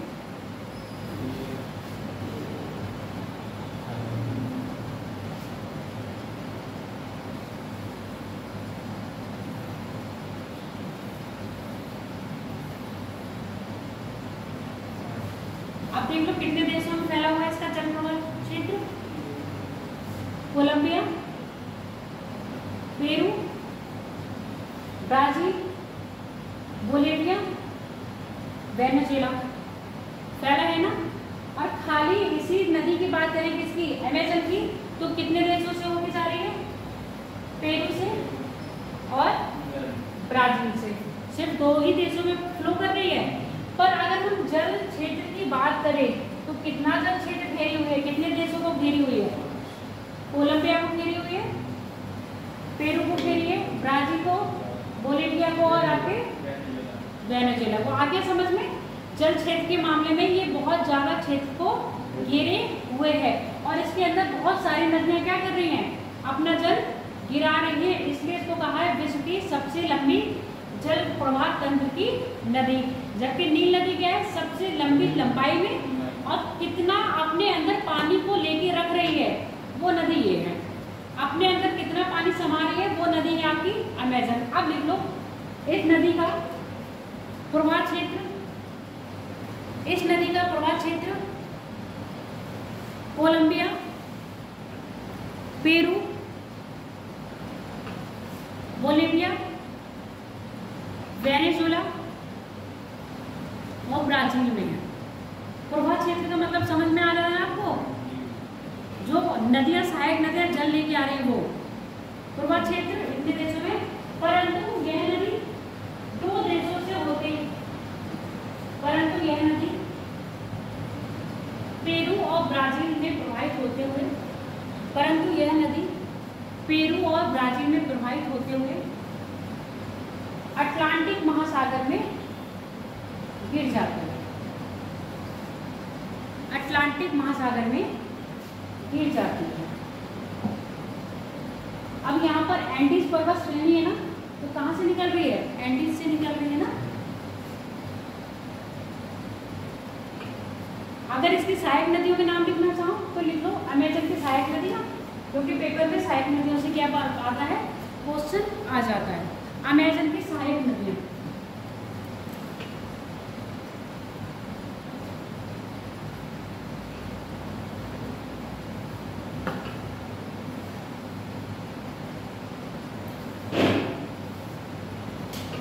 जापुरा,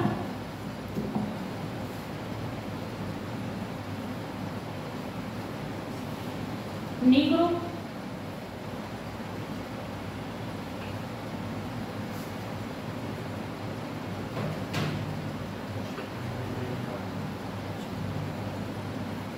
मेडीरा, जयपुरा, नीग्रो, नीग्रो और मेडीरिया, नीग्रो, मेडीरिया, टापजोस, टापाजोस। इसको क्या पढ़ोगे? हेक्सिंग, टापाजोस हेक्सिंग, टापाजोस हेक्सिंग। तुम ये मिली तो रहने वाले कहाँ है ना?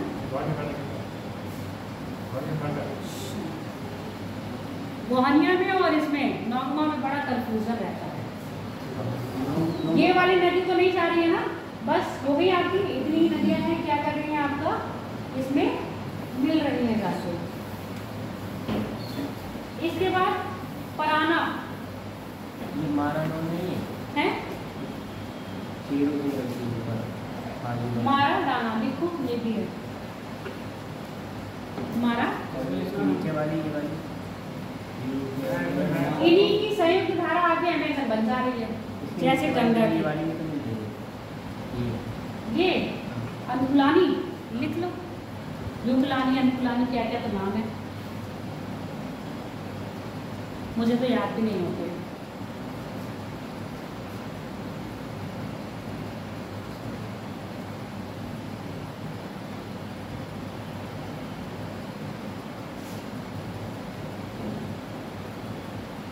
सायो फ्रांसिस्को ऐसे लिख लो, दक्षिण अमेरिका की एक नदी है साया फ्रांसिस्को।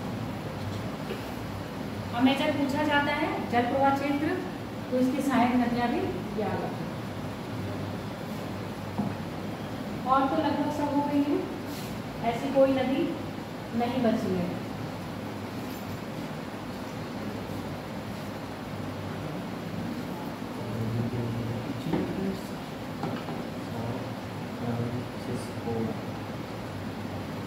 जूम करना है,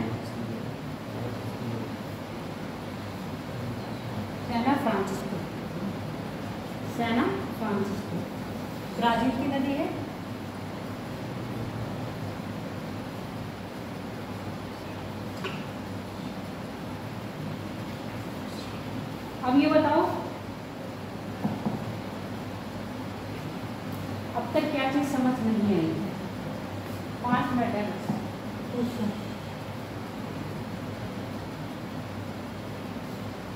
कौशल, ऐसा कुछ जो पढ़ा हो? एक बार देशांतर देशांतर कौन से वाले? एक तो है जैसे भारत का नक्शा है तो उसमें कंफ्यूजन ये रहती है कि वर्ल्ड में पूर्व पश्चिम अलग है और भारत में पूर्व पश्चिम अलग है। कंफ्यूजन रहती है। कंफ्यूजन रहता है, कोई दिक्कत नहीं। और पूछने में कभी शर्माना नहीं चाहिए कि अगर हम पूछ लेंगे तो हमारी क्या बन जाएगी? बेइज्जती हो जाएगी, मजाक। अगर यही सोचोगे कि बेइज्जती हो जाएगी तो कभी पूछ नहीं पाओगे और अपने डाउट हमेशा अपने अंदर रखोगे। कंफर्म होता है वही पूछ लेता हूँ कि कंफर्म है। हाँ, और मेरे अंदर भी रहता है अगर कुछ चीज़ कंफर्म होगी, थोड़ा सा भी इतना सा भी डाउट रहता है ना तो उसको फटाफट कंफर्म कर लेती हूँ। अब देखो ये मान लो क्या है, एक हमारा पृथ्वी, ठीक है। पृथ्वी पर जाके कोई ऐसी तो रेखा खींची नहीं है, काल्पनिक रेखा है, तो ये भी क्या है? काल्पनिक रेखा है। ऐसे समझो हमने क्या करा है, 2 भाइयों के बीच में एक सेब को काटा, तो बराबर बराबर काटना है। तो जो बराबर बराबर काट रहा है वो 0 डिग्री हो गया, उसको हम कह रहे हैं इक्वेटर, यानी कि भूमध्य रेखा। भूमध्य रेखा नाम क्यों है? भू को मध्य से काट रही है इसलिए उसको भूमध्य रेखा कहा है, क्योंकि पृथ्वी क्या है? झुकी हुई है। तो ये 23.5 डिग्री वो वाला है जो रेखा वो है जो प्रकाश को क्या कर रही है? पूरे साल पर लंबत अपने ऊपर गिरा रही है। इसके बाद जो प्रकाश जा रहा है वो तिरछा जा रहा है। अब ये क्या है? अक्षांश में आ रहा है, इसलिए हमने बोल दिया भूमध्य रेखा या 0 डिग्री अक्षांश। इसके ऊपर का हिस्सा उत्तर में और इसके नीचे का हिस्सा दक्षिण में। अब कोई भी देश आ रहे होंगे इसके उत्तर में आएंगे या इसके दक्षिण में आएंगे। अब एक रेखा है लंबी काटी गई है, क्योंकि जब ऐसे काटे हो तो ऐसे भी काटोगे, तो हमने इसको काटा है वो 0 डिग्री देशांतर हो गया। ये हो गया 0 डिग्री अक्षांश रेखा और ये हो गया 0 डिग्री देशांतर रेखा। अब 0 डिग्री देशांतर के इधर कौन सा? पश्चिम हो जाता है और इधर क्या हो जाता है? पूर्व, क्योंकि हमारी पृथ्वी क्या कर रही है? मूव कर रही है पश्चिम से पूरब, तो इधर पूरब है और इधर पश्चिम है। अब इधर का टाइम प्लस में चलता है, इधर का टाइम माइनस में चलता है, यानी कि यहाँ दिन पहले होता है, यहाँ दिन बाद में होता है। अब क्योंकि भारत की पूरी अवस्थिति कहाँ पर है? यहीं पर है। ये मैंने कर्क रेखा गुजारी, अगर हम भारत को ऐसे निकालें कुछ इस तरह से भारत आएगा। तो भारत की पूरी अवस्थिति कहाँ पर आ गई? उत्तरी और पूर्वी गोलार्ध में। उत्तरी और पूर्वी क्यों? अगर यहाँ से आधा काटेंगे तो इधर आ रहा है, इधर से काटेंगे तो ये पूरब आ रहा है। तो भारत की पूरी अवस्थिति उत्तर पूर्वी गोलार्ध में हो गई, जबकि एशिया की पूरी अवस्थिति क्या थी? एशिया की पूरी अवस्थिति कौन से गोलार्ध में थी? उत्तरी और पूर्वी गोलार्ध में पूरी थी। क्योंकि कहाँ से निकल रहा है? ये ग्रीन से निकल रहा है, यानी कि इंग्लैंड से निकल रही है ना, और इंग्लैंड के इधर थोड़ा सा यूरोप आ रहा है और बाकी अपना एशिया आ रहा है। पूरा किसमें आ गया था? आपके पूर्वी गोलार्ध में और उत्तरी गोलार्ध में। सिर्फ एक ही देश तो ऐसा था जो कहाँ जा रहा था? इंडोनेशिया। किसमें आ रहा था? दक्षिण गोलार्ध में, पर इधर था, पूर्वी में भी था। तो ये इंडोनेशिया कैसा रहेगा? दक्षिण उत्तरी गोलार्ध में, और वो भी किस साइड होगा? पूरब की साइड। अब इंडोनेशिया मान लो ऐसे है, अब आधा इंडोनेशिया कहाँ पर है? उत्तरी गोलार्ध में, और आधा इंडोनेशिया कहाँ है? दक्षिण गोलार्ध में। तो इसको कहेंगे दक्षिणी पूर्वी, इसको कहेंगे उत्तरी पूर्वी। ये बंगाल जो है भारत में पश्चिम की तरफ कहाँ से हो गया? भारत बंगाल में पश्चिम की तरफ कहाँ से हो गया? अब इसको कंफ्यूजन ये है, तुम कह रहे हो पश्चिम बंगाल, और तो इसी चीज को मैं अब इस चीज को मैं बता रही हूँ। देखो जब भारत का विभाजन नहीं हुआ था,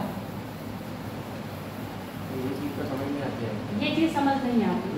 नाम ही उसका ऐसे करके भारत था कभी किसी जमाने में, ठीक है। बंगाल पूरी प्रेसिडेंसी थी, जिसमें आपका उड़ीसा भी आता था बंगाल में। आपका ये पूर्वोत्तर भारत जो ये ऐसे दिखा रहे हैं ना, ये सारा किसमें आता था? बिहार में आता था। ये पूरब का साइड है, जिधर बंगाल बसा हुआ है पूरब में। ये पूरा है पूरब में, सुनते गुजरात जाओ। जो है वो अपनी अब मेरी बात सुनो, तब मैं तुम्हारा सारा डाउट निकाल दूंगी। ये पूरब में है, ये पश्चिम है। तुम कह रहे हो जब ये पश्चिम है तो मैडम यहाँ पश्चिम बंगाल क्यों कहते हैं? यही बात तो कह रहे हो। अब बंगाल का जब विभाजन करा था, यानी कि ये बंगाल और ये बंगाल, तो ये बंगाल पूर्वी बंगाल हो जाता है और ये बंगाल पश्चिमी बंगाल हो जाता है। ये बंगाल अब मैं पूरा यहाँ से उठा के बंगाल मैंने यहाँ ले लिया। अब इस बंगाल का विभाजन करा, कैसे कर रहे थे? डॉन कार्नवालिस ने, कर्जन ने करा था ना। कैसे करा है? अस्थिरता, प्रशासनिक दृष्टि हिंदू मुस्लिम को डिवाइड करा कि पूर्वी बंगाल, अब ये पूरा हो रहा है ना, पूर्वी बंगाल में कौन है? मुस्लिम बहुल है, और जबकि पश्चिमी बंगाल कैसा है? हिंदू बहुल है। तो इन्होंने डिवाइड कर दिया पूर्वी बंगाल को और पश्चिमी बंगाल को। जब देश आज़ाद हो गया तो ये पूर्वी बंगाल बन गया हमारा पाकिस्तान बना, और पाकिस्तान में भी क्या? पश्चिमी पाकिस्तान और पूर्वी पाकिस्तान। 1961 में क्या हो गया? ये बांग्लादेश बन गया। तो बांग्लादेश तो वैसा ही रहा, पूर्वी बंगाल बांग्लादेश बन गया। तो पश्चिमी बंगाल को आज तक भी क्या कह रहे हैं? पश्चिम बंगाल कह रहे हैं। इसका मतलब ये नहीं कि